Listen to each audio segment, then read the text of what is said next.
Welcome to Be It Resolved, the podcast where bold ideas meet courageous leadership. I'm Rahul Bhardwaj, President and CEO of the Institute of Corporate Directors in Canada. In each episode, I speak with experts to delve into pressing issues impacting directors and decision-making in the boardroom. And my guest today is Manal Corwin, the Director of the Center for Tax Policy and Administration at the OECD, the Organization for Economic Cooperation and Development, based in Paris, France. Prior to joining the OECD, Manal was principal in charge of KPMG's Washington National Tax Practice and America's Regional Tax Policy Leader, a member of the KPMG Board of Directors and Lead Director.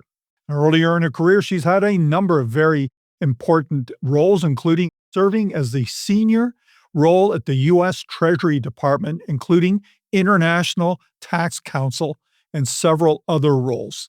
Today, our resolution, be it resolved, global minimum tax is a game changer for board oversight. Now, is it a game changer? We're going to go into that a little bit. And don't forget that 2026 is a very big year for this. Manal, welcome. Thank you very much, Rahul. Great to have you here. I'm going to give a little bit of a backgrounder to our listeners who might not know about this, and then we're going to delve into this obviously a lot more. But the OECD's global minimum tax represents one of the most significant shifts in international tax policy in decades. Close to 150 countries have now agreed on updates to the deal, preserving the 15% global minimum tax framework designed to ensure large multinationals pay a baseline level of tax wherever they operate. On Jan 5, 2026, the OECD released some new guidance for what they're calling Pillar 2, the 15% global minimum tax rules. With Pillar 2 now in effect, Canadian multinationals, they're going to face some real impacts from tax costs and compliance exposure and some other items. So for directors, tax is now moving from just a compliance matter to more of a strategic governance issue. Let's get started. Manal, really excited about having this conversation because it's an opportunity to talk about something really important, but it might not be on directors' radar. Let's do a little bit of a backgrounder in terms of, from your perspective, the OECD's rule in global tax policy, and maybe what is this global minimum tax intended to address? Well, thank you for those questions. And this is a significant development that corporations are focused on. So let me start with your last question first. What is the global minimum tax, and maybe turn to the role of the OECD? And you've laid out some of the key components, but the policy grounding for it, what was it born out of, is relevant to understanding the role of the OECD as well. So the global minimum tax was born out of a concern by countries over what was a growing pressure amongst countries to compete for investment by giving away tax revenue, either by offering incentives or other preferences or by reducing headline rates significantly. It was this downward pressure that's sometimes referred to as the race to the bottom that not only eroded a critical source of revenue that was necessary to finance domestic policies, because tax is quite important for financing, but it also distorted investment decisions by multinationals in ways that were uneconomic and counter to growth. So there grew from that a common interest among otherwise sovereign jurisdictions to protect their base and to defend against these investment distortions that were occurring. And they knew they couldn't do it alone. It required collaboration because it was growing out of this sort of competition. So that is really what was the impetus for the tax. And it was this notion that in order to tackle this issue, it was necessary to coordinate and collaborate, to raise the floor on corporate taxation and ensure this minimum level. That's the starting point. And then the question is, how do countries collaborate, and where do they collaborate, which brings in the role of the OECD. The OECD serves as a platform for member jurisdictions to collaborate and to agree to coordinate on international tax rules and standards. And I think the natural question many ask is, well, why would a country that is otherwise sovereign and is motivated, why would it be motivated to give up any sovereignty over their taxing rights in order to cooperate with other countries? And I think that, in fact, the global minimum tax is a case study in that, But more broadly, what countries have determined is that they have an interest in collaborating. When going it alone doesn't serve their domestic interests, they can't achieve their sovereign objectives, or in the absence of collaboration, their sovereign goals are frustrated.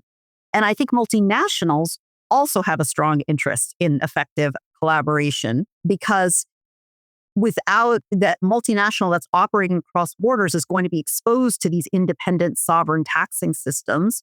And without any sort of collaboration or cooperation, the clashes of the interaction of these systems will lead to double taxation, which will create barriers to investment.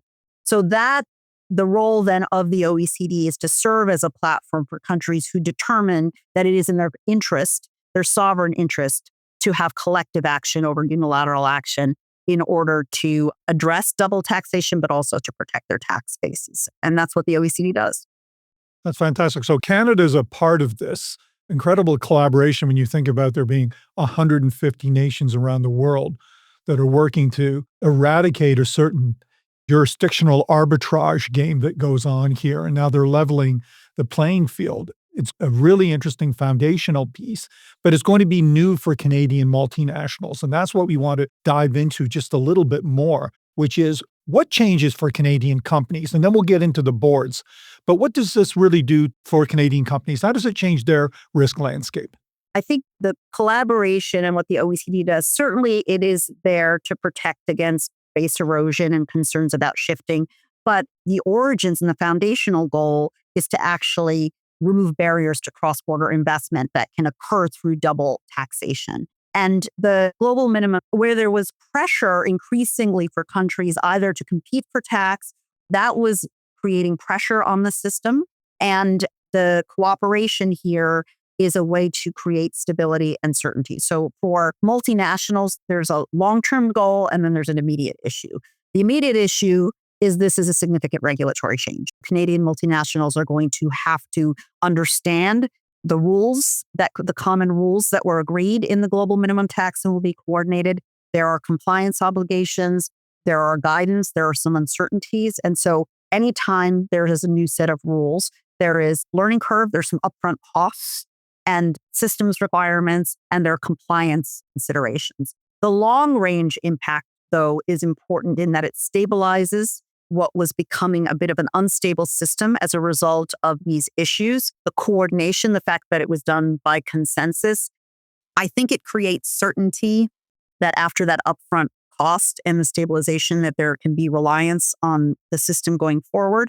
And importantly, to the extent that the goal of the global minimum tax was to shrink the delta of opportunity for finding really low tax outcomes so that tax cost becomes the only driver of investment decision, multinationals can look at broader business strategy and not just tax considerations associated with their investments, which also in many ways is the simplification.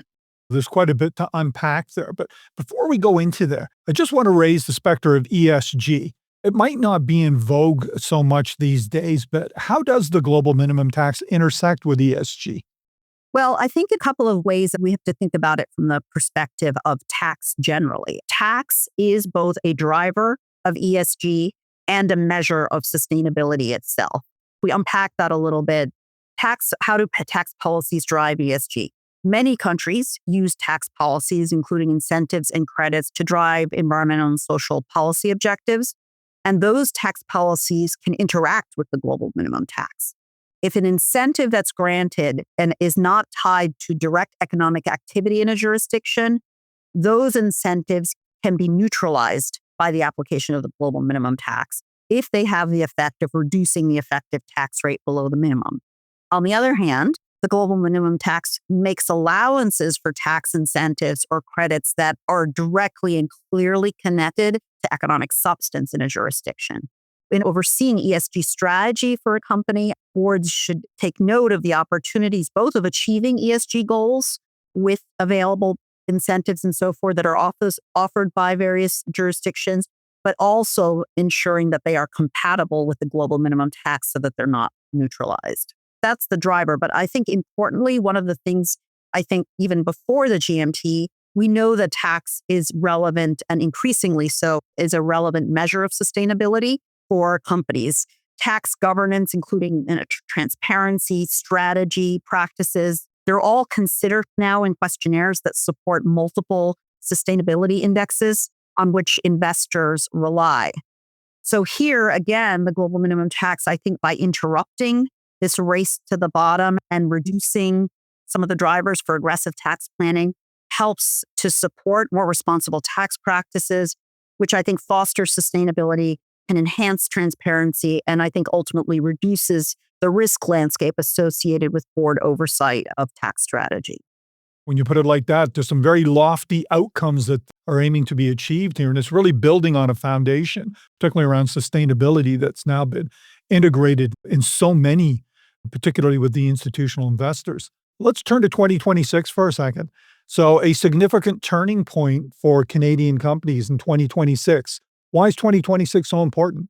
In Canada, 2026, it's the first year in which multinationals will have to report on their global minimum tax liability. The rules are effective before, but the first reporting year is 2026. Because not all Canadian multinationals will be in scope, it's important for companies to determine whether they are within the scope of the global minimum tax, and then to determine to the extent to which they may benefit from some safe harbors that exist in the system to simplify compliance. It'll also be important to ensure that data gathering and IT systems are sufficient to meet regulatory obligations under the minimum tax. There may also be some corresponding changes to overall tax liabilities that are being reported to stakeholders, as well as disclosures for financial regulators, which will require some careful messaging to provide the appropriate context. And then finally, even if a multinational is not in scope of the global minimum tax, a board and a company might be interested in knowing whether it would satisfy the standards if it were in scope. And so because the scope includes size of corporation, and again, since it's been set out as a conceptual notion of a minimum level of taxation, whether or not you're required to achieve that minimum, there may be interest in knowing if you were in scope, whether you would meet that. And that information, I think, is useful for the evaluation, again, of strategy and reputational risk considerations. Absolutely. So let's pick up on that thread. The resolution talks about it being a game changer, and I don't think many directors would look at additional regulatory compliance as being a game changer, and I'm not suggesting that's what you're saying either. In fact, I think where you're driving at is saying that this is going to have some real impact on corporate strategy and cross-border investments. Maybe I can get your thoughts on that. I think the key point here is the global minimum tax, again, has come in and there was a policy reason for countries to collaborate together on this issue. And from a government perspective, they were worried about this increasing distortion of investments based solely on tax costs. That's also an issue for businesses. In many cases in businesses, there was a tension between wanting to design business structures or operating decisions in a manner that saves tax. Tax is obviously a cost, and there's an interest in saving, maximizing the efficiency of the business. But sometimes strategies that would reduce or mitigate costs associated with tax were not necessarily fully aligned with business strategies, decisions that would be made if tax was not such a significant cost component. And I think the effect of the global minimum tax, in addition to serving the policy interests of governments, has an effect of reducing this pressure and this delta of opportunity for achieving really low tax outcomes in a way that reduces or even removes tax considerations as such a heavy driver of investment decisions and allows a better balance with business strategies or increased focus on strategies focused on more economic things like infrastructure, labor, market opportunities, et cetera. In that way, it has, I think, a positive impact on strategic choices for businesses. And is one of the perhaps intended or unintended outcomes here, and almost an incentive for organizations and boards in particular to focus on long-term investments? And long-termism had its day in some respects. Everybody's been aiming for that, but short-term has been pushing people into some challenging conversations. Is the hope that this global minimum tax will incent companies, as it were, to be looking more for the long term? I think it will free them up to do so. I think that's always a hazard in any business, and boards in their oversight, looking at long-term outcomes or strategic outcomes, there's always the pressure for short-term financial evaluation. It's easier to measure. It's more immediate. Tax tended to put the thumb on the scale of the short term because you can measure tax cost immediate year to year. And it was harder to measure the long-term implications of decisions that turn disproportionately on tax cost.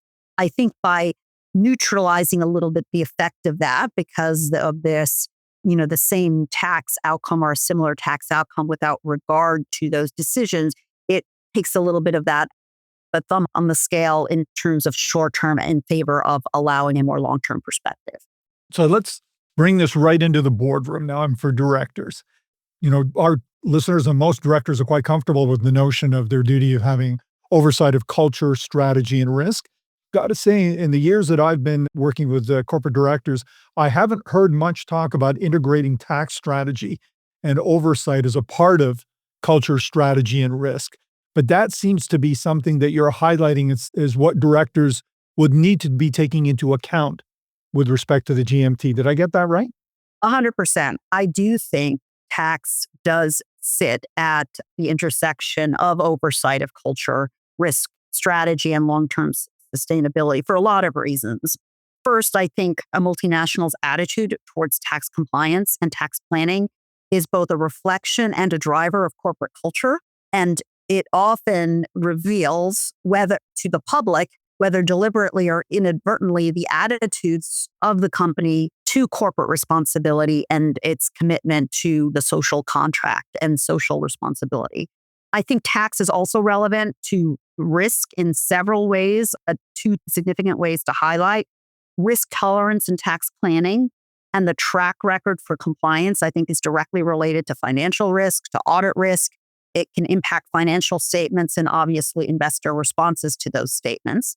And then in addition, tax strategy and your internal tax policies, your attitude towards tax planning has implications for reputational risk and sustainability, as well as increasingly with investor attitudes and choices because of sustainability indexes and their focus on tax strategy and transparency practices.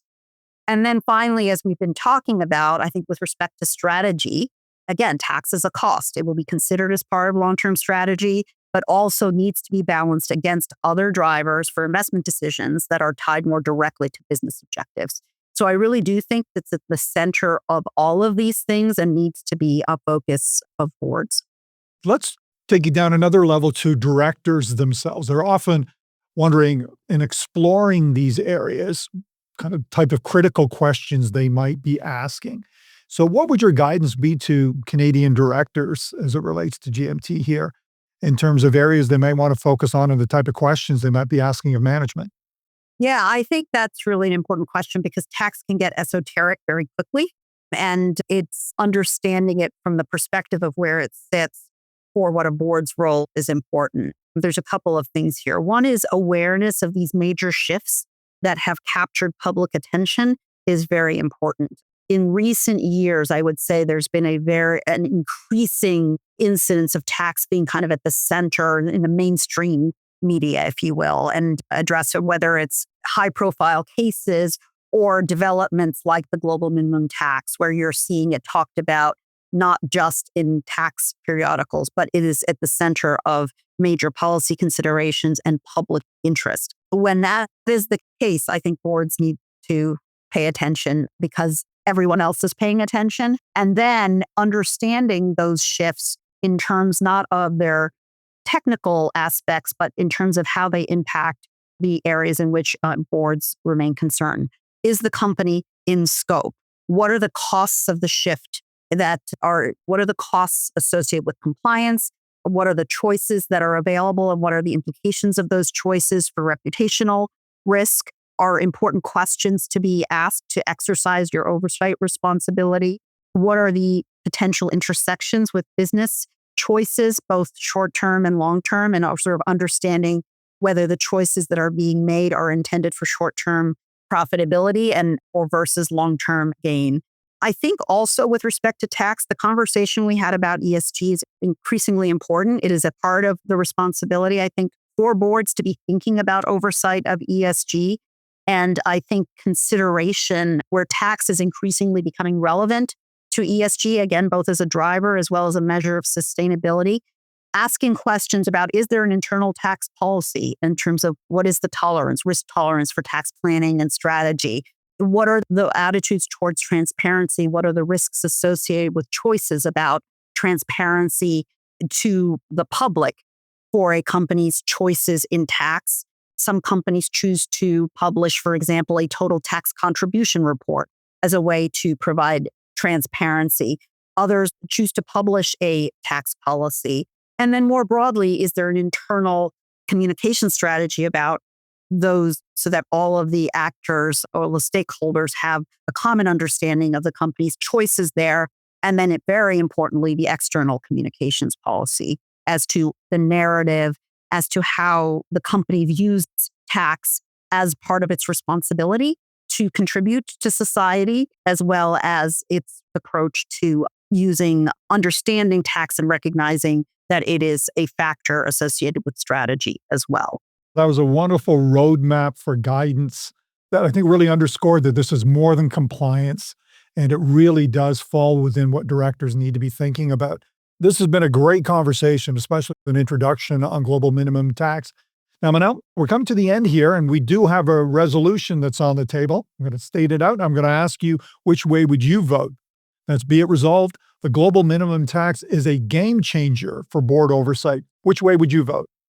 I would vote that it is, but it is as a reminder that tax has always been really critical for boards. And perhaps it is a game changer to the extent that more boards will pay attention to the importance of tax as part of their overall oversight responsibilities. A great amendment to that. I think I agree with you as well. Thank you so much for joining us today. And to our listeners, I hope you enjoyed today's episode of Be It Resolved and that it strengthened your boardroom perspective on emerging governance issues. If you enjoyed the episode, please subscribe to your preferred streaming platform. From the Institute of Corporate Directors in Canada, I'm Rahul Bhardwaj. Until next time.